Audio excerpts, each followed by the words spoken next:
Lots of patients do come to the hospital, not because there's necessarily a medical issue, but because for warmth. As you can tell, just sort of walking through the department is often full. We often have a large number of admitted patients sort of in the emergency department, plus our emerge volume that comes through every day. And so we don't necessarily have beds or spaces where we can keep patients once they have been medically cleared for discharge. And so we absolutely needed a place like this where we could send patients after we've cleared them from a medical perspective. Folks really had nowhere to go overnight. If they weren't accessing shelter or they didn't want to leave their partner to try and get warm, there was nowhere for them to go. There was no availability from the city of Hamilton to apply for any kind of overnight warming. And so we leveraged this from a health lens, which is everything we do here. Everything comes at this from a public health model.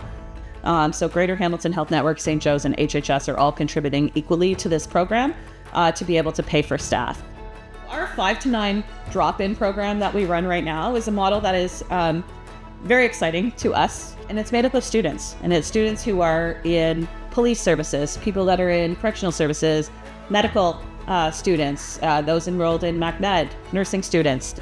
When we talk about crisis in our community, those are the 2 specific careers that are going to interact with both the unhoused population and anyone in crisis, frankly, the most. So let's give them some more tools for their tool belt. They welcomed us in with open arms and fed us and let us sleep. And Jen here has been the biggest help for us because she's pointed us in a lot of directions that we didn't know where to go or how to go about things, like even like getting onto disability or certain days where you can get your bandages cleaned and changed and stuff like that. Like access to housing, we've tried to find housing everywhere, and she's pointed us in the right directions on who to go talk to and what paperwork we need to fill out. A lot of respect for Jen and her staff here. The volunteers, actually. So it's even more to be thankful for because they're giving up their time.